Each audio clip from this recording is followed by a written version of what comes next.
This is Codii, my Schnauzer. He loves the water. Unusual for the Schnauzer half of him, but not so much for the Spaniel half. And this is the moment he found out about waves.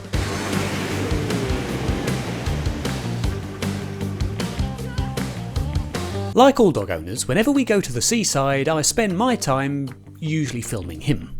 I'm writing a scene in Russet where my protagonist finds that he has to enter a body of water, something he's never seen before, and has to learn what to do about it very quickly. I'm not going to tell you exactly why, that's for the book, but looking back through my family pictures and videos made me think a little bit more about what Russet would actually experience himself being put in a situation like that. And not only Russet, but also the protagonist of my planned debut novel, The Christmas Gift, whose name is Faili, quite closely modelled after Codii, will find that he has to do his fair share of swimming too. I found myself realising that I really did need to know exactly what a fox, or indeed a dog, does the first time they come into contact with water. The first thing he did when we got to the beach wasn't to go into the water, it was this. Schnauzers are ratters, hunters, bred specifically to be experts in pursuing things underground. That instinct to dig, to tunnel, to follow something into the dark is ancestral. It lives in the very DNA of every cell in the body and takes its effect far before the individual ever even thinks about it. Russet, a fox, is famously an animal who lives underground, whose family, well, digs, shelters in the earth, and navigates the world from below. And watching Codii on the beach, I thought it was interesting to see that instinct carry him to dig almost the moment his paws touched the sand. Then he found the water.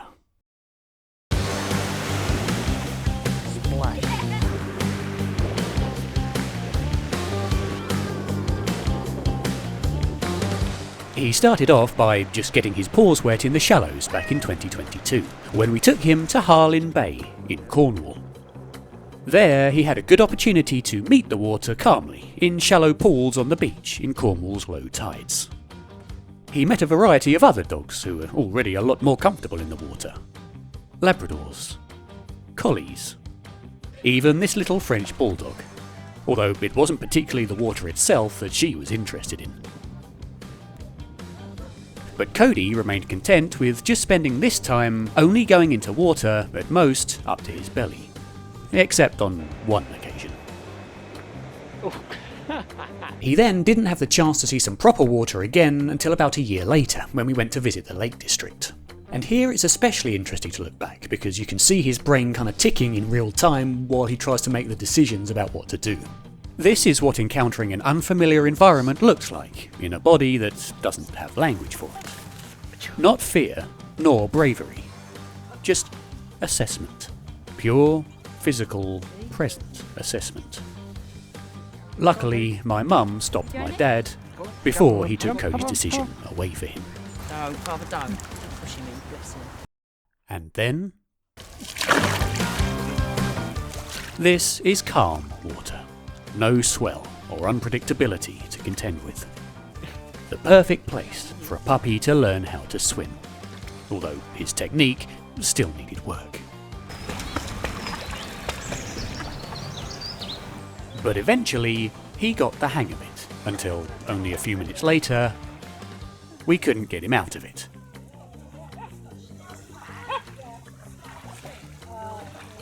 Pure focus. The water has become, in this moment, simply the medium through which the stick, or the stone, or whatever it is he wants, exists. He's no longer thinking about swimming, any more than you or I think about walking. It's become just what he does. That transition from uncertainty to just being natural is something I really needed to understand for both Russet and Faili. And the scene I'm writing for Russet doesn't give him that chance to kind of gradually get used to it. Whatever confidence Russet finds in the water, he has to find it under quite a lot of pressure. And looking back and watching Codii get to this ease, or this fluency, somehow made the image in my mind of Russet being forced into the situation he's not familiar with a lot more kind of vivid and a lot more writable. And in that regard, there was one particular video I found from 2023 that really stuck in my mind.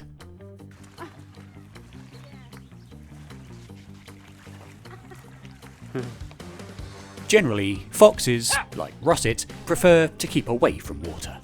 They're not afraid of it, they just don't particularly enjoy it. Like us, animals are very much individuals, and I write them as such. Not as a species in general, nor as a specific stereotype. As individuals, with specific characters who make specific choices in specific moments. I've had a few people in their feedback ask me if I'm not applying a human framework to something that just doesn't really work that way.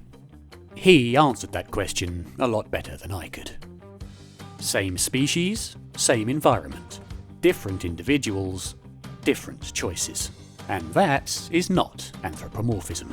True, they may be different breeds, but if you spend enough time talking to people with dogs, this diversity in likes, dislikes, fears, personalities, etc. exists within breeds just as much. The water, as we know, is home to a huge percentage of the Earth's life. And in fact, it's also home to a cute, furry cousin of our own four-legged pups. The locals know him as the Mudderford Key Seal, and apparently he often pops up along the coastline, round and about that area. We, it seems, were visiting the right place at the right time. Isn't it? There are also oyster catchers, at least I think that's what these are. In any case, they skim elegantly along the surface, reading the water from above, and scanning to pinpoint exactly what they need from just below the surface. The Taego, the river that runs through Russet's world, also isn't empty. It's home to fish, waterlings, waterbirds, lessers. That'll make sense. Things that live both in and on the water in ways that a fox, a bushtail, simply doesn't. When Russet, Storyteller, Amy, and indeed pretty much all of the characters in the series explore it, they're looking into a world that has its own inhabitants, its own rules, and its own logic, entirely separate from everything they know about their life in the treelands.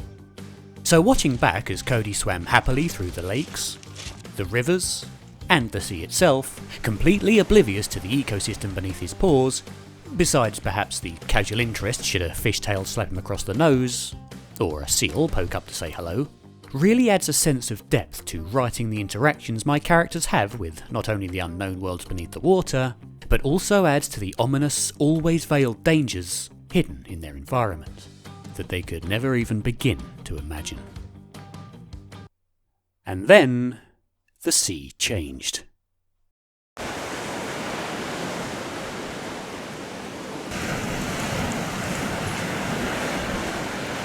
And then...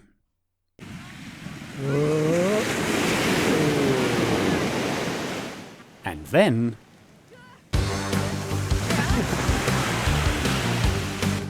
That is the thing that stayed with me. Not the wave that bowled him over, but his immediate return. The decision to go back into something that had just overwhelmed him, with now the full knowledge of exactly what it could do. That was a conscious choice he made by an individual in possession of new information about what the water was capable of, and that likely shook his confidence. But in the end, he decided that the potential for fun overshadowed the potential for harm. I'm writing a character who has to make that same calculation, in the same split second, but without the prior couple of years of preparation. No starting by just dipping his paws into the sea shallows. No moving on to then deliberately plunge into the calm, flat lake. No eventually moving on to the sea and gradually building confidence.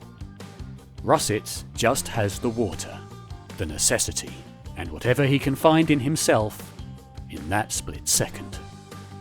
Knowing what the prepared version looks like, being able to watch back as Codii slowly built up to the point where going back in after that wave was possible, gave a very clear image of what could have happened if, say, instead, that had been his first experience.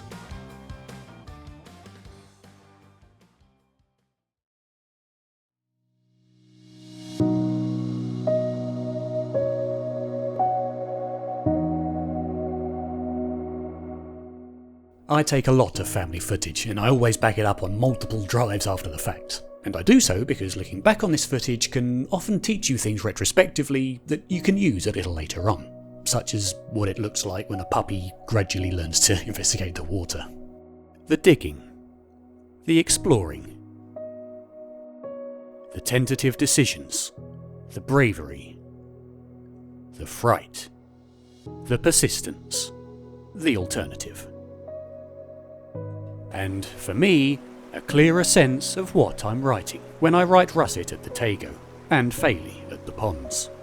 The way they approach it themselves, sure, but also the world they can't see below the surface, and what it may cost to enter it when you're not prepared. If you want to follow what I'm writing, which is the fiction that comes out of things like this, then you can join up to my newsletter by clicking the link in the description. Early chapters, writing notes, things like that just can't really go into a video in and of themselves.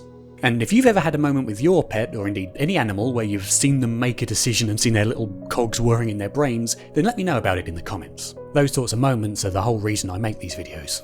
And if both the research and the writing together is the sort of thing you'd like to follow, then please do feel free to subscribe to the channel. And I'll see you next week.